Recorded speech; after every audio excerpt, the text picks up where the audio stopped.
Well, hello, hello. Thank you, Auntie, for coming here. Thanks so very much. Always a pleasure not to see you, but to hear you. How are you? I am great. How are you?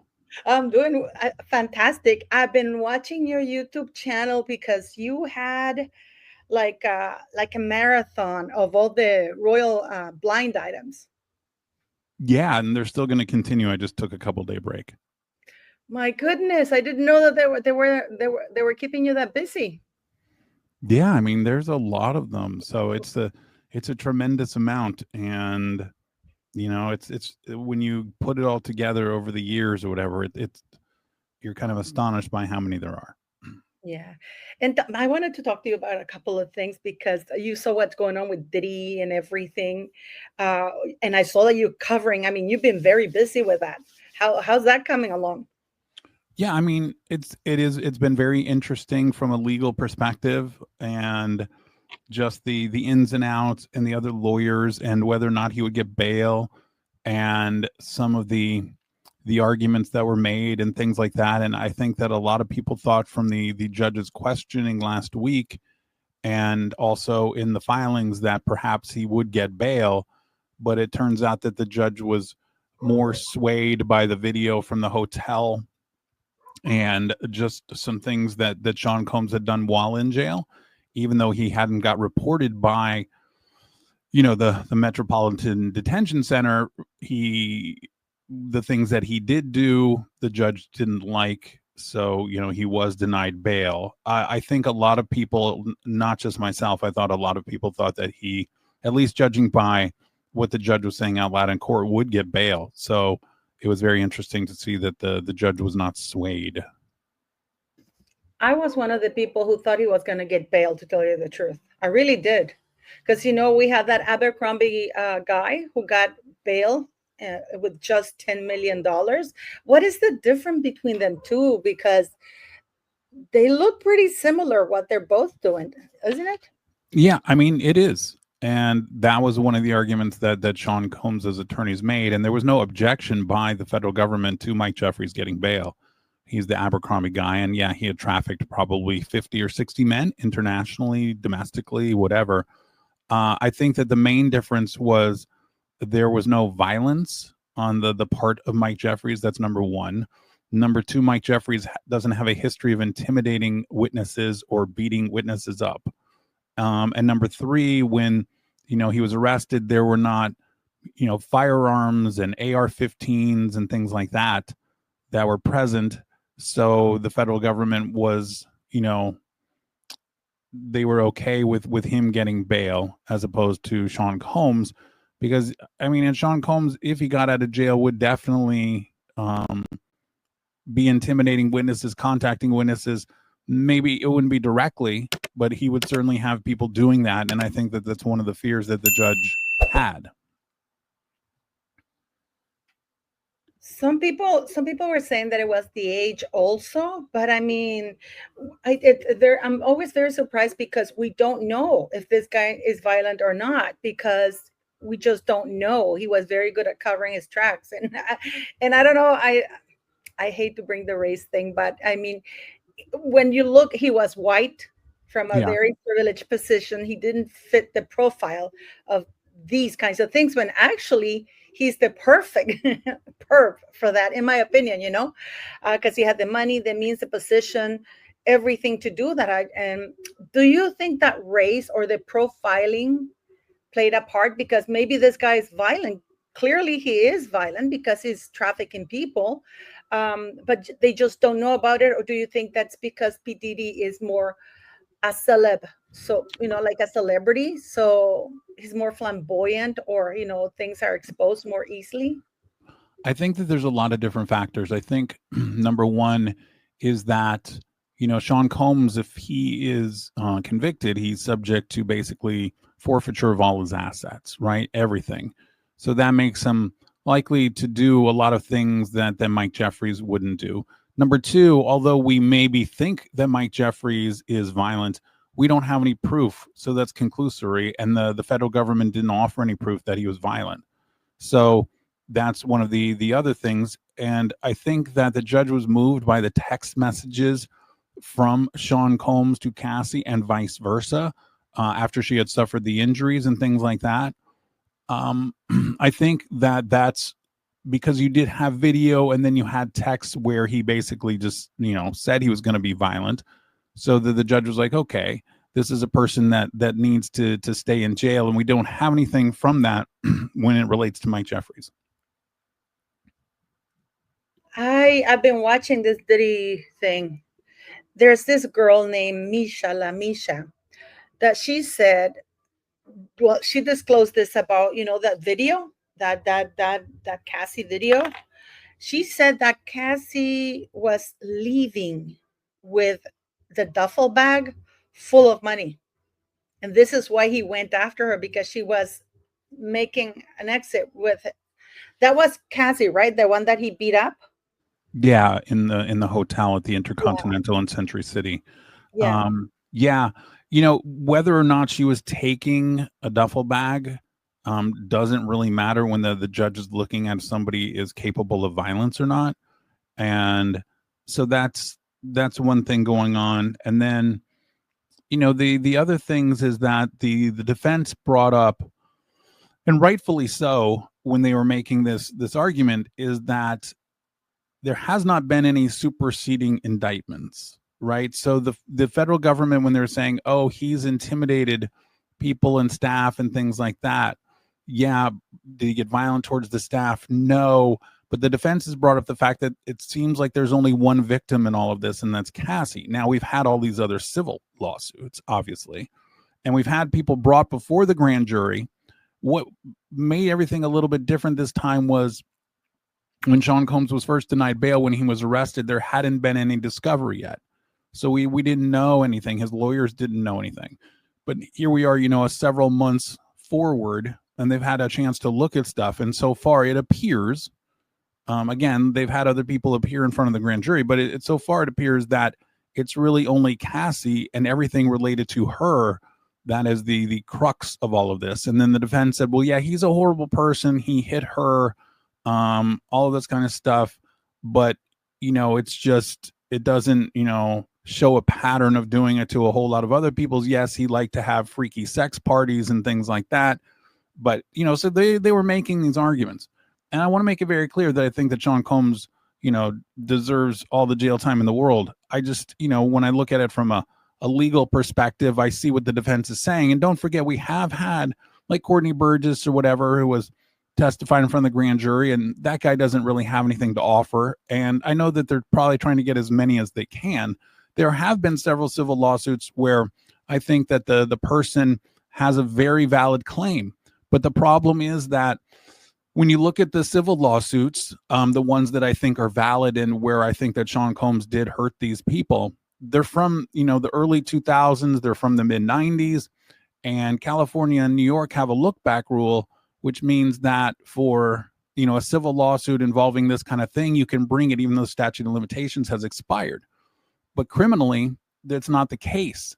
So if you have somebody who has a very valid claim from 2002 and said that Sean Combs drugged her, raped her, did all of these other kinds of things, and they go, oh, that's horrible, but we can't do anything about it because the statute of limitations has expired.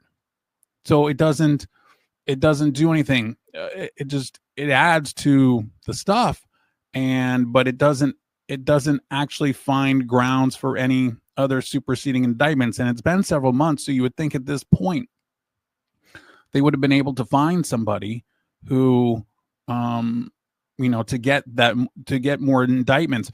And they also would have said something in the pleadings, I think, to the judge when they were going to deny, when they were trying to get the no bail, is they would have said, we're expecting superseding indictments, which are going to say this and this and this and this and this.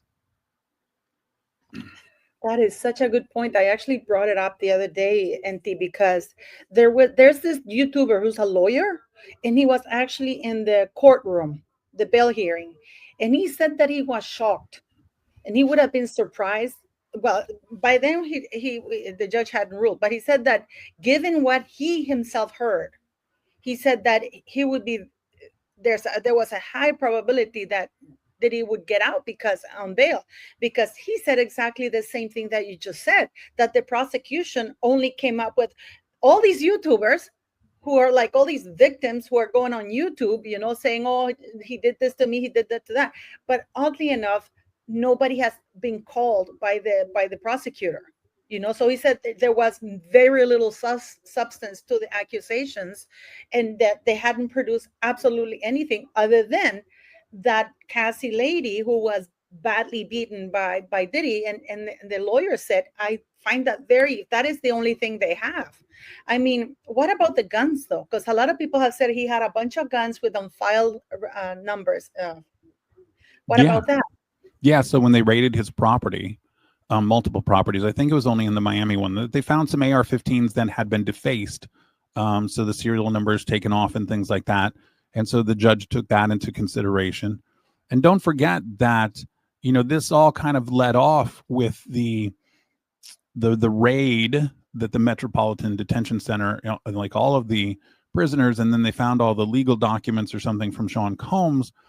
And, he said that they're illegal and they were marked as such. And the judge said, okay, well, you guys have to throw all those away. I'm not going to look at that or consider that when it comes to the bail. So it kind of felt like he was looking for a reason to give him bail. They had a security company go out and analyze Sean Combs's apartment to see how that could, if they could keep him from seeing anybody and such like that. But the judge said, it's a private security company and he could pay the private security company to look the other way, ignore things.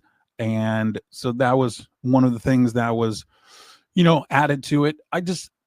I really felt by you can usually tell what a judge is thinking by the way that they're talking and by the way that they're asking questions. And it certainly felt like the way that this judge was asking the questions that Sean Combs was going to get bail. So, but his reasoning was sound for not doing it. But it felt, at least from the questions, that there was a lot of hope. And you could tell from Sean Combs's appearances, he seemed more relaxed. He was unshackled and things like that, that he really thought he was going to get bail too. So if it is only because of the Cassie thing, and there are no superseding indictments, and the prosecution didn't really put a strong case, and the gun things is out.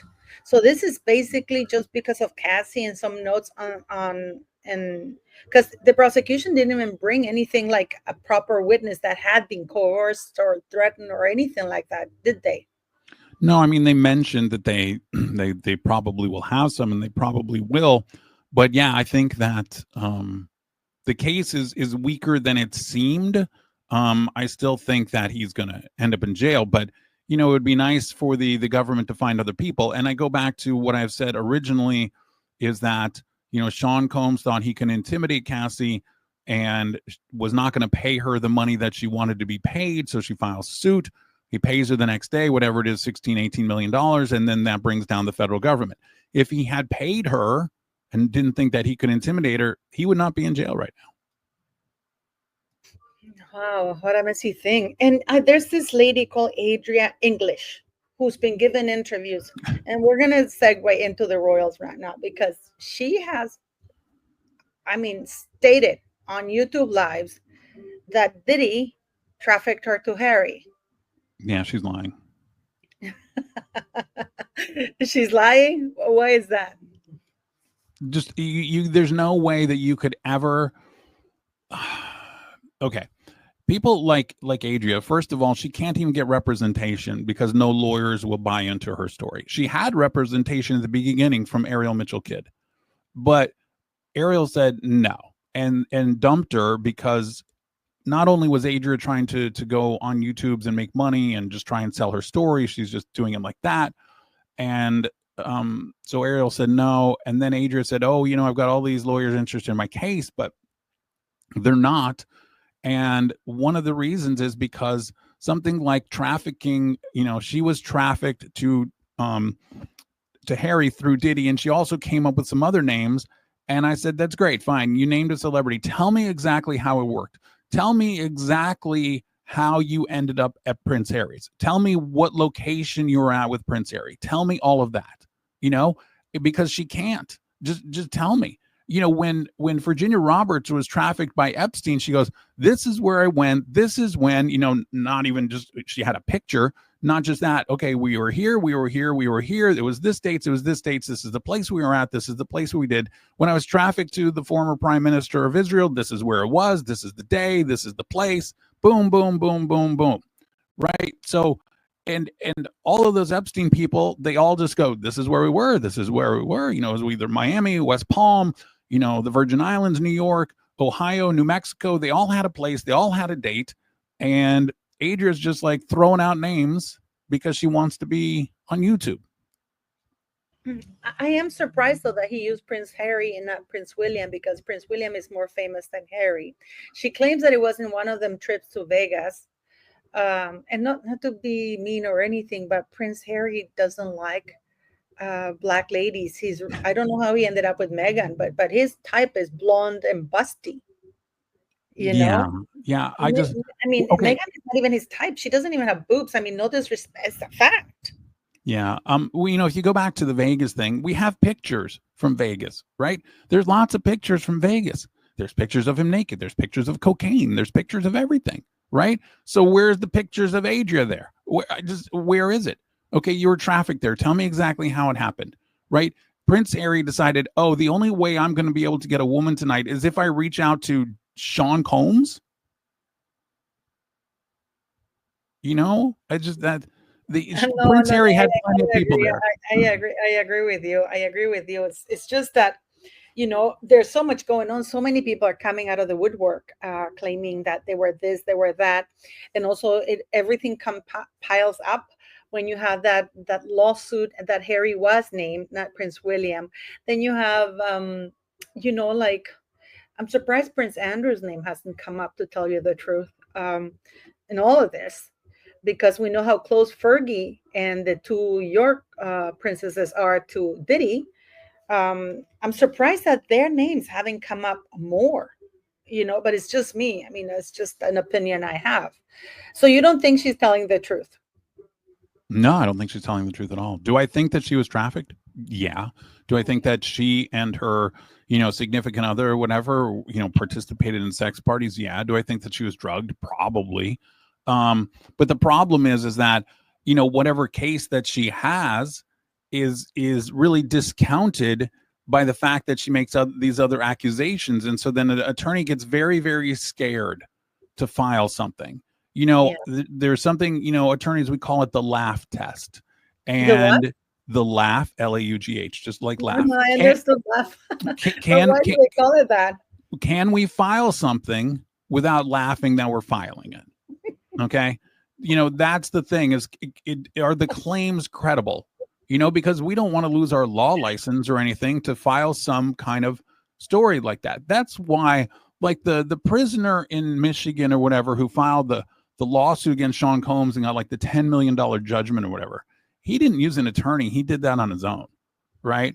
And after the judgment, then they looked at it and the judge goes, okay, well, no, none of this is going to work at all. And it's just that kind of thing. I actually, and so she kind of hurts herself with that kind of stuff. And then it feels like it takes away from, at this point, because there's been however many 30 something lawsuits, you can look at them and you go, okay, that's a real one.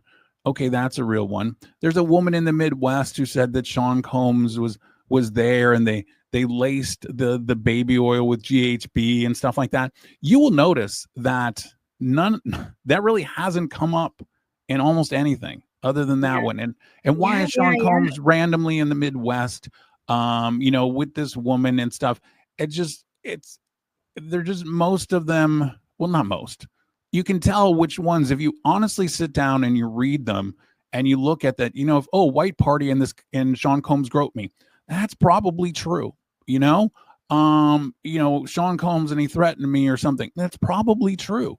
And you can just see which ones kind of strain the idea of credibility. And Adria kind of hurt herself, because I do think that she had a valid claim and probably still has a valid claim, but she's going to have a tough time finding a lawyer who's willing to file a lawsuit again with those claims because of all the other outrageous stuff that she said. Because let's say she has to go to a deposition, and she goes to the deposition and they go, okay, well, tell me what happened. You know, you and your boyfriend, you were going to a music video, blah, blah, blah. Okay. And then you said that you were trafficked to Prince Harry. How did that happen? Right. And she's going to have to give all these answers under oath. And an attorney knows that in advance. And there was other people that she said besides Prince Harry. And it's just like, okay. And the attorney's going, God, this is just going to look so bad for me to do this. And I'm not going to do that. I wanted to talk to you about something because have you been talking about the polo thing? And you said that if they were to make it like a reality, like the Real Husbands of Polo or something like that, that would be a hit. I am pretty sure that by now you have seen the little trailer. And the first thing I did is I thought of you, ENTY, because it has that you were talking about, like the Real House of Beverly Hills, that like this is like the Real Husbands of Polo, because it's nothing like what Prince Harry described, that he wanted it to be this documentary of following world-class polo players and blah, blah, blah. Even by the music, it sounds like a reality, cheesy, serious. I mean, what do you make of that? Do you think it'll do well? I think that what I said before still goes. I think, though, that they didn't go low enough. And what I mean by that is that, you have this thing where this polo player is like looking forward to playing with his son or dad or whatever it is. That's really great and all that. And then there's people, let's fly back and forth to Argentina and stuff. You could have made this. You could have, the problem is that they didn't go low enough. They just, it's going to be some middling kind of thing where they couldn't decide if they wanted it to be more of a documentary or more of a trashy reality show. And the idea is, if you want to be successful, and I do think, as I've described it before, that it could be a very successful reality show. Is it something that a royal, Prince Harry should put his name to? No, probably not. But if the idea is for you to want to be successful in the industry, then go low. Do your Selling Sunset. Do your Real Housewives of Beverly Hills. Do your Love Island. Do your Temptation Island. Do, Love is Blind. Whatever. Go low and make yourself a bunch of money doing that. But they just couldn't quite pull the trigger on that. They're just like, and so what you have is just like this vanilla thing. And I'm not sure how well it will do. I'm telling you, if they had gone lower, it would do well. They'd have the embarrassment of being associated with it, but it would have done well. Question here. I didn't go low enough. I mean, I saw that that they put something, and I asked a few people, and they haven't been able to answer me. Apparently, and this is what's just a rumor. That an executive producer with an R at the end is basically the top chief. Like the person they get money, they get royalties and all kinds. But they don't have executive producer at the end. When they have the big letters, executive produced with the D at the end. What is the difference? Why couldn't they put them executive producers, Prince Harry and Meghan Markle? Why couldn't they do that? Why instead it says executive produced? Is there a difference? Yeah, I mean, there is a difference, and it depends whether it's like movies or television and stuff. And, they partnered with a reality show company. And that reality show company probably had some conditions and stuff. But you'll see, I'm trying to think of a good example. So you'll see a lot of projects that will say executive produced by Steven Spielberg. Let's say any of the Jurassic Park movies, other than the ones he's directed, because he was the first one, so he gets his executive producer credit. And most of the time in the movies, an executive producer credit is just somebody who kind of can arrange the money and can get the financing and stuff like that, like the name. And then the producers, the ones that just say producer, they're the ones who actually go get the money. They're the ones who are doing the nitty gritty. You'll see like line producers, and line producers are the ones who, keeping it on budget and stuff like that. In TV, what you'll normally see, if in a non-reality show situation, is you'll see somebody who's created by whoever, And the created by generally will get an executive producer credit. Let's say somebody like Shonda Rhimes. Okay. So then Shonda Rhimes is then all of a sudden she's also the showrunner. And but when she starts getting 5 or 6 or 7 shows, she can't be the showrunner for all of them. She can't really even write for any of them. So what happens is, let's say a writer who was in Grey's Anatomy season 1, by now we're in season whatever 20 something, then that writer has probably moved up to showrunner. And Shonda is probably not associated with it other than the fact that she knows what's going on, has an idea of the storyline, where it's going, but there'll be an executive producer credit from Shonda, even though she's not really day to day on anything. And so Meghan and Harry are not day to day on that stuff, right? It's the company that they partnered with to do the reality show who's really doing the day to day. So they're the ones who would get higher billing. Oh my goodness. Even for that shitty little show, they couldn't get top billing. They got huge letters. The font is enormous. I mean, you can see it from the sky, I think. Executive produced by Prince Harry and Meghan, the Duchess of Duke and Duchess of Sussex, of course, with the titles. I mean, that's insane. Why did they have to partner with another company? Don't they have their own production company? Isn't Netflix financing them? Why didn't they Yeah. just do it themselves and that's it? And Harry apparently is not even featured very much. Yeah. Well, I don't think he wants to be associated with it. Like I said, they didn't go low enough, but I guess it's enough where, even he doesn't want to be in it so much. The reason that they have to partner with somebody is because they don't know how to do reality television. So if you have a reality show, let's say you come up with an idea for a reality show, you want to get together with somebody that knows the ins and outs of reality, right? The ones that can take it to Netflix and say, has a relationship with Netflix and say, this is what we need to do. This is what we need to do. And okay, let's do it. And then, but you'll have Harry and Meghan who brought the idea and they can push back, which is why I don't think they went low enough. And so this other company was kind of like walking the line. It's completely normal for somebody, like if I went and pitched a reality show, they go, well, who do you have? Because you haven't done a reality show. Well, I've got this company or whatever, and they've done Selling Sunset or they've done Love Island, depending on what kind of show you want to do. And they go, oh, you're going to partner with them? Oh, that's fantastic. Okay. And they're on board with this? Yeah. Okay. Well, let's move forward. And because the company will know that, like Netflix or Amazon or whatever, they go, okay, we know what we're going to get from that reality company. We don't know what we're going to get from you because you've never done a reality show. We like the idea very much, but we want you to partner with somebody who we have a history with or has a history of, creating really, really good reality shows. And by good, I mean popular.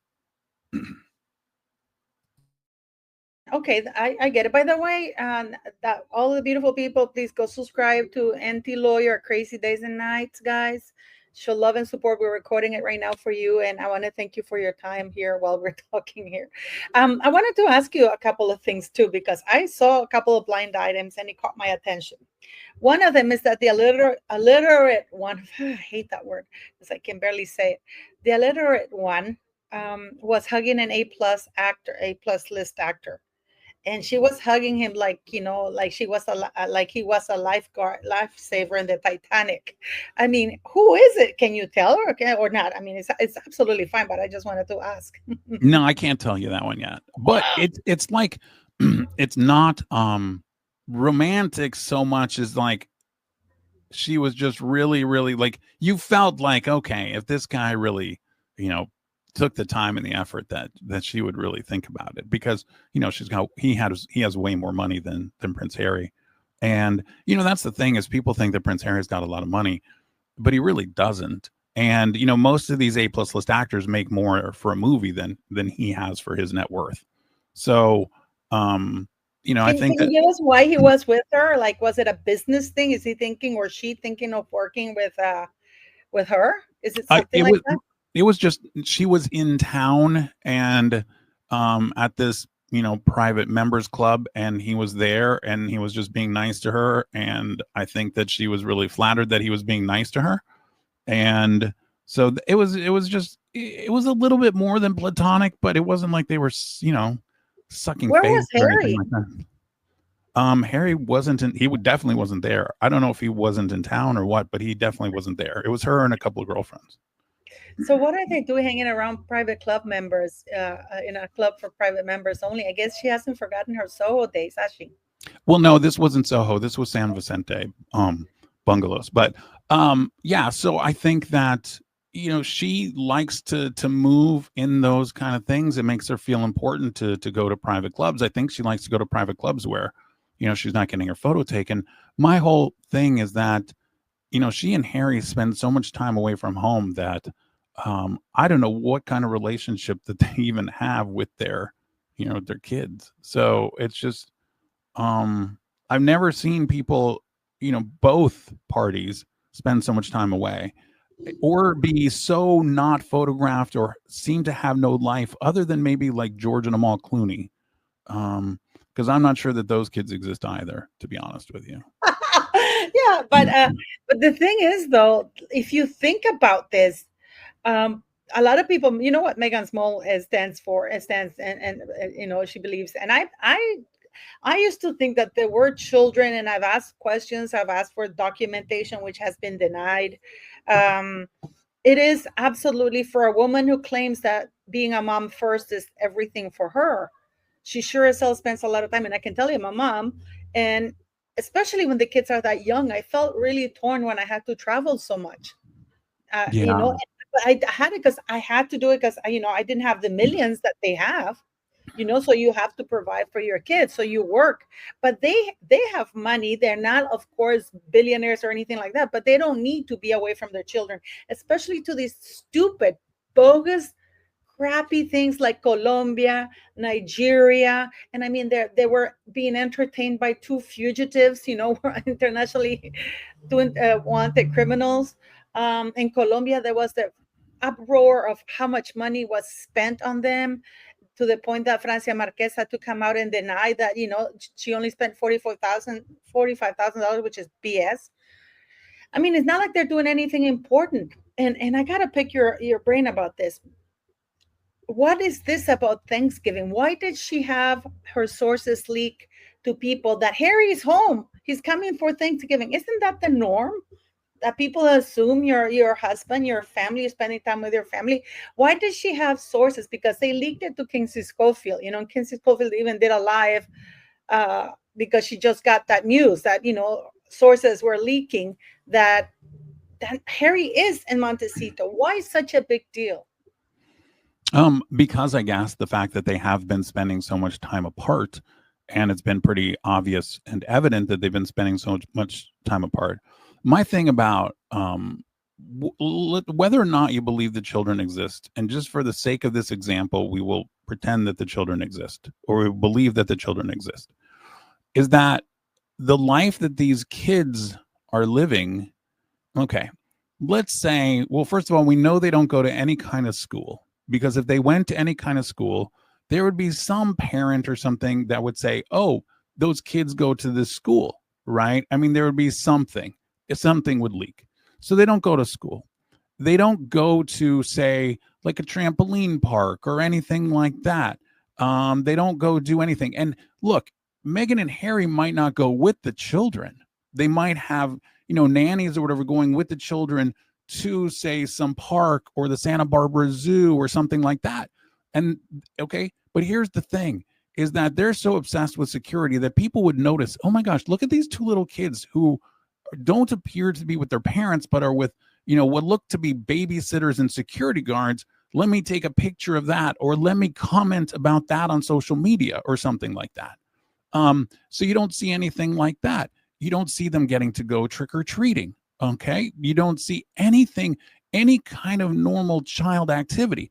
Okay. There's been a lot of things that have been very family friendly that Meghan and Harry have gone to. And their friends, whether it's Nachos or Katy Perry or whatever, they have brought their children along to that event. But Meghan and Harry never, ever, ever do that. I mean, they just don't. And so to me, that means these kids are locked inside this house 24 hours a day. and they never get to do anything. And it just, I find that to be, they are not famous enough. These kids are not in danger. There's kids with much more wealth, and who, and they're always going out and they're always playing and they're always everywhere. And I just, it just doesn't, read true. And if this is how they're choosing to raise these kids, it's an abomination. And I'm not sure why. Child abuse, literally, that is child abuse, keeping those children almost like captives, Yeah, with yeah. no social network or anything. And this is one of the things that, at least, and this is the thing that bothers me, because the United Nations for Children, the international, they have an international treaty that children, it's the children's rights to have other extended family members, relationships and friendships, because the first thing that happens when a child is being abused or whatever, the police will ask, did you see a change in the way they behavior? But if you don't know how they behave because nobody's around them, you wouldn't be able to tell. So that's what's one of the rights in the United Nations things.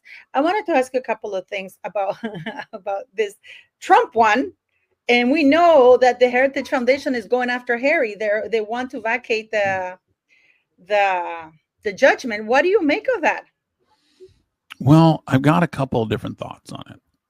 Number one is that, I have said this a million times, is that Ginger Lucky, who is from Santa Barbara and is big in the polo playing crowd, her brother is a billionaire, and they're very big into polo. And Ginger Lucky is a fan of Prince Harry. And Ginger Lucky, knows him through that. And Ginger Lucky is married to Matt Gaetz. And so Matt Gaetz was going to be, the attorney general before, he obviously didn't have the confirmation votes. So I am not 100% convinced that we will still get the information from the visa. I mean, it's more likely now than it was with Matt Gaetz was going to be in charge. But again, I need to reiterate for the millionth time that even if we see all of the visa document, and I don't think that we'll see the entirety of it, is that Harry's not going to be deported. Period. The end. It just, it's not going to happen. It's just not going to happen, because he is in the line of succession, and you're not going to do that. And you are going to tick off the British government, and the British government could do things like, oh, you know what? So sorry. Your 3 undercover CIA agents, who basically, let's say they are, Department of Agriculture or something like that, we're going to find them persona non grata, and they're going to have to go home. So, and then we're like, okay, I mean, is it that big of a deal to have Prince Harry here and we've lost 3 CIA agents? So it's just, you don't ever want to get into that kind of thing. You don't ever want to get into those little petty battles, because diplomats can be, you've been around the diplomatic community. They can be very, very petty people, and they're and they very much, will, go against you and retaliate. And they will penalize. I never forget the letters that you send. They're very diplomatic. Norway would greatly appreciate if you would look into this matter, because it would be regrettable if things were to escalate. I remember those letters. Even people like, okay, especially with the UN, people who are accredited to the UN, those people get up to some shady stuff. And they could be drug dealing, they could be sex trafficking, whatever. And all the US government ever does is just like, it probably would be best if this person didn't come, left the United States. And so they go, okay. And, so they recall them for consultations or whatever. And the person goes back. And, it just, that's even in horrible situations. If somebody's got diplomatic status, you just don't. And, that's the other thing. We assume because of his visa or whatever, that he's not here on some kind of diplomatic thing. You got to get out of your head. I would love to see the visa application. I would like to point out that he lied. I'd like to point out how hypocritical it is. But for those of you out there who think he's going to get deported, he's not. I still think he might, or he might get in trouble, or I think that what I even thought that Charles might use that as a favor to get Harry back in the UK, Because if Harry has to leave the UK, I can guarantee you that there's no way in hell Meghan Markle is going to move to the UK in support of her husband, because at this point in time, they both don't even like each other. So I can see a situation when Charles might talk to Trump and say, you know what, this is the only way to get my son back. I'll take it.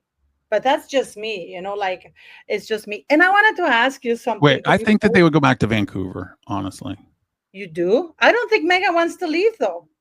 No, she probably doesn't want to leave, but Vancouver's not, Vancouver's, a great city.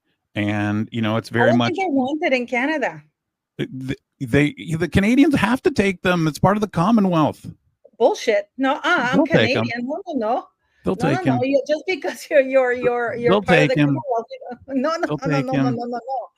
And I wanted to ask you, what the hell's going on with Meghan Markle and Tyler Perry that she is hosting his event? It was supposed to be Harry and Meghan. Why is it only Meghan only now? And what is this event about?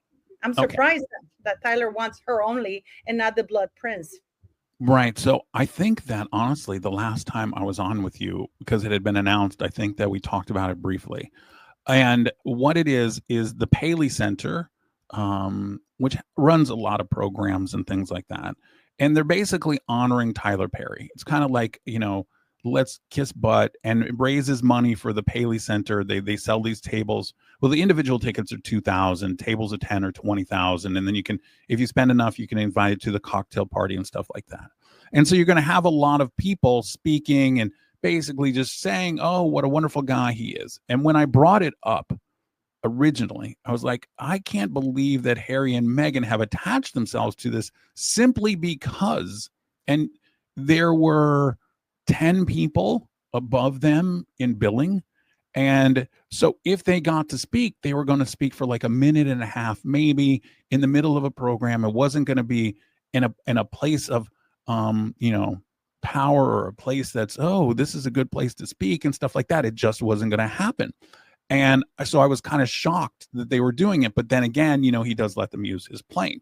So it turns out that when I went to see if any tickets were available, tons of tickets are available. Like, you can buy tables still, you can buy whole tables, you can buy individual tickets, you can buy a 20-seat table, and if you email them, they'll give you a discount. And now I want you to, contrast that with something that happens, I think that's on the 4th. There's something that happens on December 12th, and it is basically a panel with the cast of Shrinking, which is Harrison Ford's show, Jason Segel, they're on that show. You can't get in. It's waitlist only. So it's just like, okay, now it's a little different format. It's in a little different place. It's not at the Beverly Wilshire, which has a lot of room. But I'm just saying that the fact that you can still buy 20-seat tables and we're 4 or 5 days out shows that there's not any demand to go and honor Tyler Perry. And it certainly shows that Meghan and Harry aren't a draw. I also think that Harry is like, I don't want to go sit over there. I don't want to go do that. That's not my thing. I'm going to go to New York and go do whatever and get paid a couple of $100,000 or whatever he's going to get paid, because you don't get paid to be at the Paley thing. You go do it for free, and you just, hobnob and, get to be around other elitists. So you think that Harry doesn't want to be around Meghan or anything for that matter, that this professional thing is for reals? Oh yeah, 100%. I mean, I think that he's just like, nah, I don't want to do this. I don't want to do that. I want to go do what I want to do. It's if you want to look at a situation that's similar, look at like Ben and Jen before they got divorced. Ben's I really don't want to be on this red carpet. Why do we have to have the paparazzi there? I just want to do this. I just want to be at home. I just want to go do the things I want to do. I just want to go direct my movie. I don't want to be on this red carpet. I don't want to go do this. I don't want to go do these Hollywood celebrity butt kissing things. I just don't. I'm a cranky guy who wants to sit at home and drink my beer and smoke my cigarettes and do what I want to do. And Harry's just like, I just want to do what I want to do. I don't want to go kiss Tyler Perry's butt because I just don't care. I don't want to go hobnob and stuff. I don't care. I just want to do my own thing.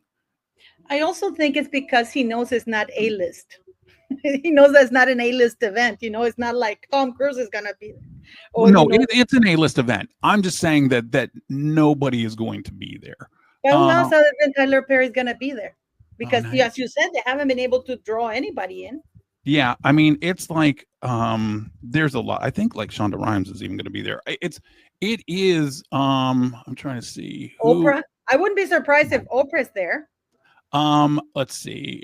Basically, um like I said, they are so far there. Who's going to be there? Gail King's going to be there. The head of Netflix is going to be there. Kerry Washington's going to be there. Jeffrey Who? Katzenberg's Very, going to be but there. these are the very same people that always is Tyler Perry's little group. Yes, But but also Ari's going to be there. Ari Emanuel's going to be there. So you got that's the boss. Whoopi Goldberg's going to be there. Taraji B. Henson, George Lucas from Star Wars is going to be there. There's going to be a lot of people there. So I mean, but the thing is, it doesn't matter. You can have whatever kind of people you want, but it's like, oh, $2,000 a person, and so I mean, here's the thing. Or does Meghan get to speak before George Lucas? No. Or actually she would. She's like the first speaker, and then it gets bigger and bigger throughout the night, right? So I think that Harry was like, do I want to go stand there? And he goes, no, I don't want to. I don't want to do that at all. That just doesn't sound good at all. oh my God, that is so embarrassing if Meghan is the first speaker. That is humiliating.